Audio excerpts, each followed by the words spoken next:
live from New York. Spilled some coffee. Sorry. Of yours or mine? Mine. Sorry about that. The show that's going to vanquish Pablo Torre. Oh, come on. Don't put that on the air. Why I'm serious about it. Okay, all right. If you want to do it, we're going to do it together. All right. That's or y'all. am I? That's y'all. Solid. And I really like Anthony Edwards. Are you happy with that? And is the All-Star game fixable?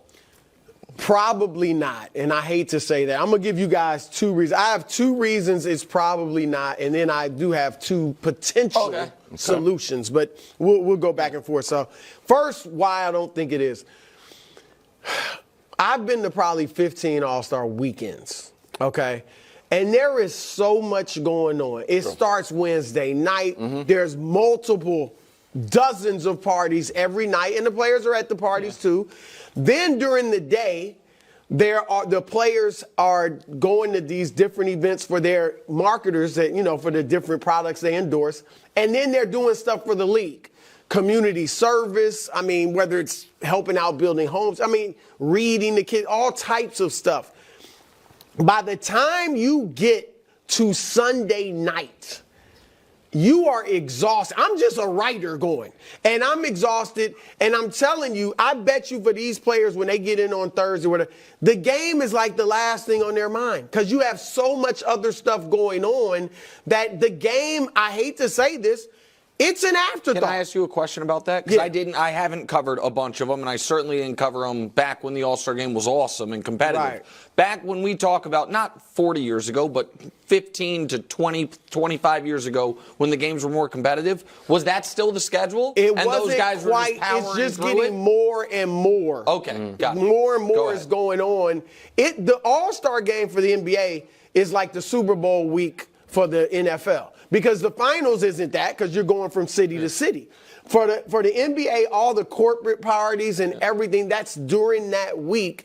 And, I'm telling you, the game is like an afterthought. Now, secondly, and this is more on the court, I think the demise of the All-Star game had a lot to do with, in addition to what I just said, but the prominence of the three-point shot. For me, the turning point, I remember in 2015 when it was in New York City at Madison Square Garden, and watching the All-Star game, Russell Westbrook was the MVP with 41 points. I remember watching that, and they gave Russ the MVP, which was fine. He was the leading scorer.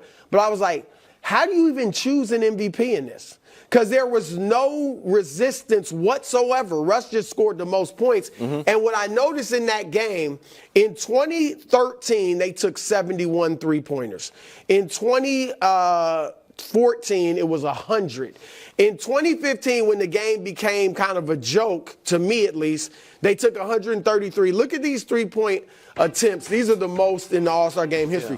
133 and 20. That's 50% of the shots you've seen. Some years been 60%. Yesterday was a record. My point is this, and we saw Dame very impressively hit 2 half-court shots, if I remember right. But the problem is when yesterday was just a three-point shooting contest. You get a little space, you launch a three, and whoever hit the most was going to win the game and be the MVP.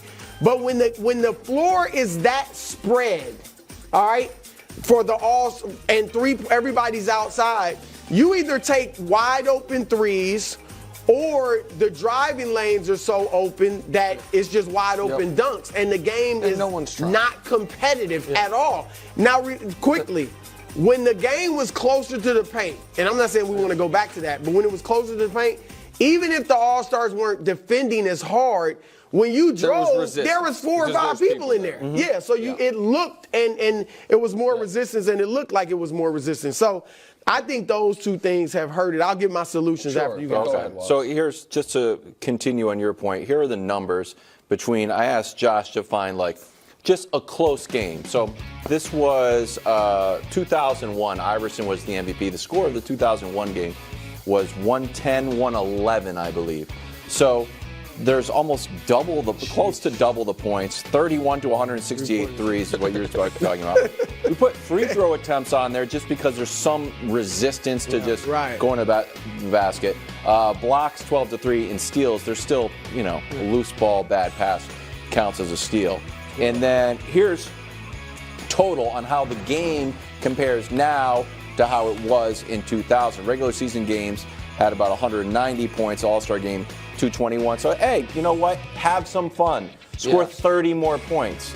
Well, now games are averaging 230. The All-Star game was almost at 400. Have some fun. Score 166 more points. Yeah. So I know what you're saying about how the main thing has not become. It's not the main thing. Is not the main thing. So the main things are All-Star Saturday night and the parties. Yeah, but it wasn't always like that.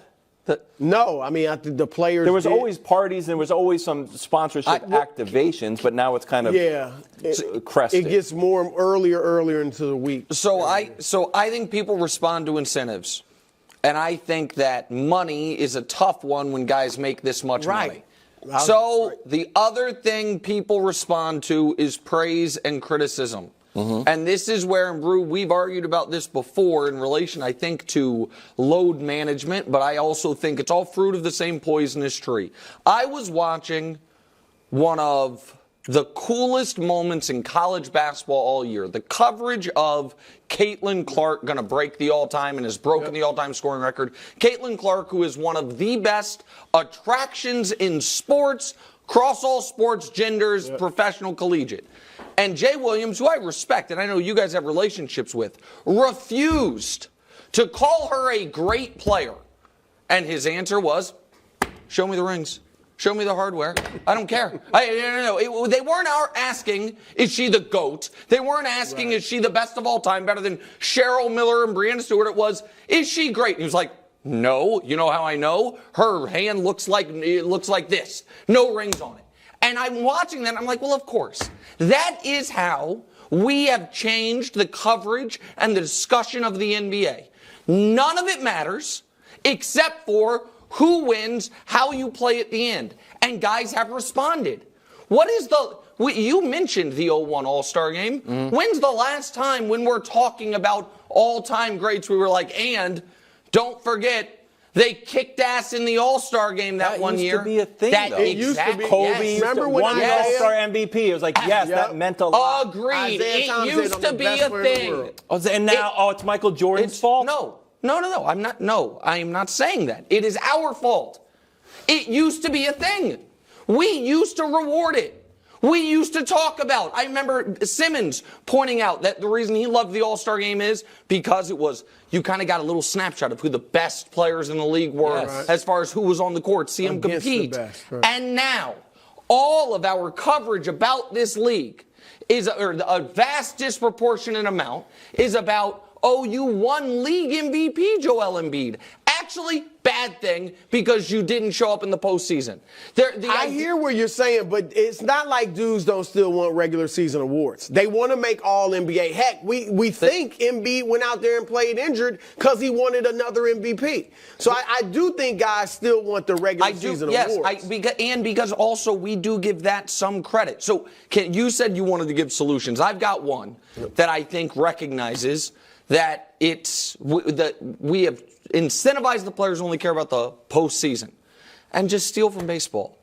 The winner gets home court in the finals. No. Why? I thought it was terrible with baseball. Why? Because you should not have the finals, something as important as home court in the finals, be based on some guys that won't even get close to the finals. But Why does somebody from Sacramento have my chance to have home court advantage in the finals in his hands? But you know what I mean? Like that, they shouldn't have anything to do with that. Well, okay, then I'll defend that in a moment. But I know you had solutions. Well, one quick one, and this is unlikely, I know, with the TV networks. Maybe if you move the game up into the afternoon again. It used to be in the afternoon. That cuts down. I mean, guys are still going to go out Saturday nights, but you know you have to play. Small change, but sure. Small change, maybe. Yeah, maybe. 8:45 might not be it.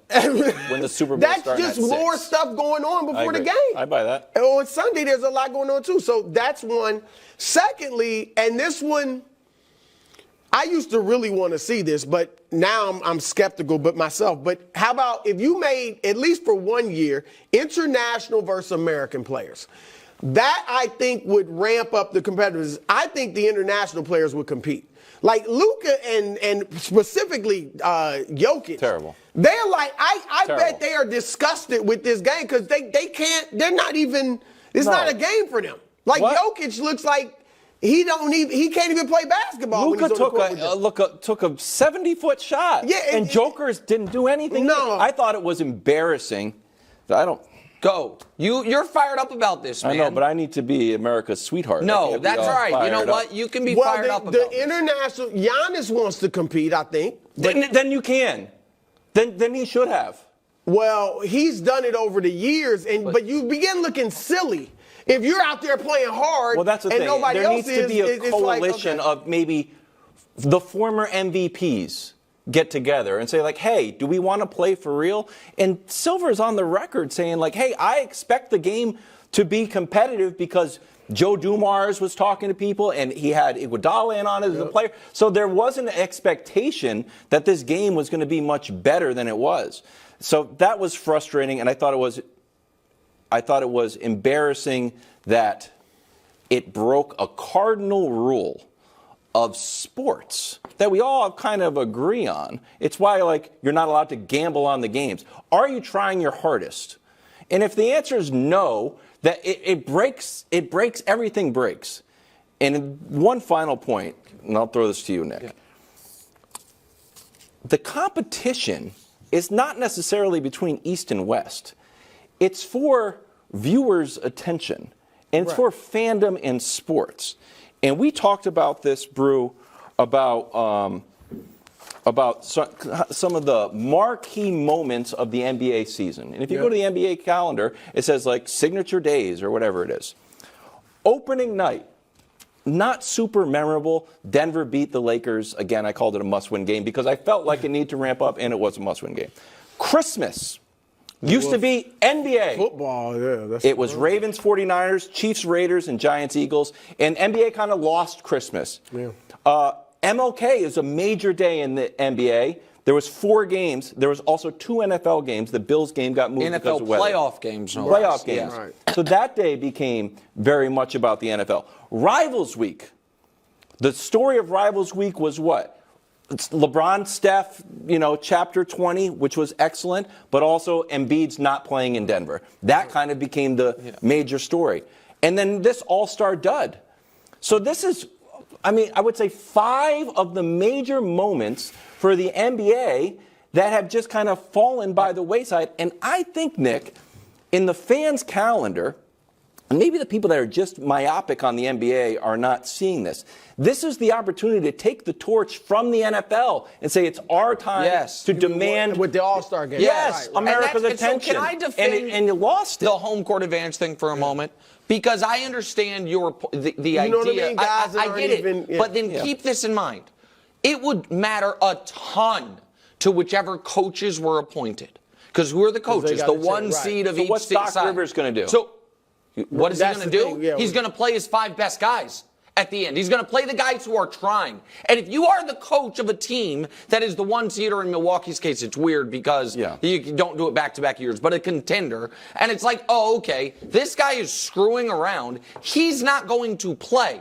Because if we're being honest, the home court advantage, once you get to the finals, has always been a bit of a gray area to begin with as far as fairness, because the schedules aren't balanced. Right. East versus West, right? And so that would instantly give it real intensity. You would be able to find 7 or 8 guys on each team that really care, and those guys could play the lion's share down the stretch. And if it's not that, then the other one is, because Wilds, you pointed out that the in-season tournament, one of the reasons people cared was money. You told me that all-star winners get $100,000, losers get $25,000. This is going to sound ridiculous, and we would need some security apparatus. That $125,000 should be in cash along the baseline, and the winners get it. The losers have to hand the bag of their money and the winners' money to them after the game. And for at least a short period of time, if guys while they're playing are looking at a bag of $125,000, especially if we're in a city with more to do afterwards than Indy, Look, honestly, and I think you guys will agree with this, the celebrity game. was more competitive than the All-Star. Like they was. Wild, They played to win. Open run at UCLA. Yeah. That's what I'm saying. That's the kind of run. That was on the Bud list. Yeah. How do you feel about international versus American? I think that Americans would almost be shamed into having to play hard because I think the international players. Not when Luka's launching those long shots. Like, oh, okay, that's what we're doing. Yeah. Just quickly, so you Brew. don't like it? No. I mean, I just don't think it's fixable. One last second, Hub. Do you think there's a chance that the NBA, because LeBron said it's a larger conversation. Yeah. LeBron was totally bought in on the in-season tournament. It's why it worked, really.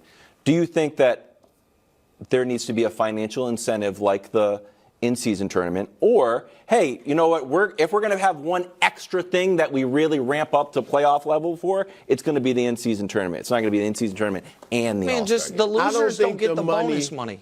I don't think the money. I mean, even to a lot of these guys, $500,000. When you're making $50 million, I just don't think. I think, and I'm not convinced all the players took the in-season tournament all that important. I mean, it was the Lakers and the Pacers, and I know the Pacers are pretty good, but you know what I mean. Like the best teams. I think we were all happy with that. It was fine because LeBron really took it seriously. But we'll see next year how many guys really take this seriously because the in-season tournament's over. Nobody's thinking about it. Once the playoffs start, it's all going to be all about the playoffs and who wins the championship, not the in-season tournament. Want LeBron to stay in LA? I don't. I know that the Lakers' next plan is Trae Young. Don't worry about it, guys. We're going to trade all our assets for Trae Young. I don't love that plan. I don't trust the front office. I don't love ownership. And while I agree with you, Brew, like LeBron, it's not like LeBron has to win more rings. Right. I would like to see him in a place where I think it's more viable and I see a clearer path other than LeBron having to turn back the clock for 6 weeks in the postseason. And I think there's 4 teams out east that he could sign with this offseason, and I'd say they can win the title. I think Miami, absolutely, they could win the title. I think Cleveland, maybe. And Cleveland, obviously, you have the other part of it of, his third time around there. Philly is interesting. And lastly, the Knicks, because it's the Knicks. And I know he has issues with the ownership, and I understand that Rich has issues, understandably, with the front office. But any of those 4 teams, I would be more excited for LeBron's final chapter of his career, and think it would be more interesting. And the Philly part of it is the one team on that list where they have one guy who's clearly better than LeBron, but has never even played in a conference final. So it wouldn't feel like LeBron is, it would feel, of course he could go to Milwaukee, but that would feel weird. Those 4 teams wouldn't feel weird. I think he would fill a need for them. And I like their infrastructure, either coach, GM, ownership, or in some cases, all of the above in Miami's case. So yeah. I agree with a lot of what you said, but I don't not want him to finish his career in LA. I'd be fine if that's what he wants to do. Obviously, he's rooted there now. But I would like to see him in a bigger, like a situation where it's more interesting, to use your word, or exciting, okay? Look, if the Lakers get Trae Young, and I know, look, Trae's got a few years left on his deal, so that's not necessarily going to happen. Or Kyrie's name's been mentioned out there too. If they got Kyrie or Trae, I would love to see LeBron, AD, and one of those two. Like a big 3 like that, because Trae, I think, needs to learn how to win like Kyrie did, and he learned it from LeBron, and I think LeBron can help Trae in that regard. So I'd be fine with that in L.A. Cleveland, I like. New York, I like. Golden State, I still would love to see that, if that could be something that will happen this summer. But all of those situations are just bigger storylines and more exciting. So I would like to see LeBron in a situation like that, whether he wins a championship or not, but where his team is still exciting, interesting, and one of the bigger stories in the league. What's the best spot for him if he didn't win a ring? Cleveland. Just go to Cleveland. Better than L.A.? Yeah. Yeah. I think there's a nice, you know what I mean? Yeah. 3 arcs there. Yeah. You know what I mean? I mean, it'd be nice. To me, of those places, it would be Cleveland. Yeah. Thanks for watching. Subscribe here to get more from the show and to check out clips from other shows on FS1.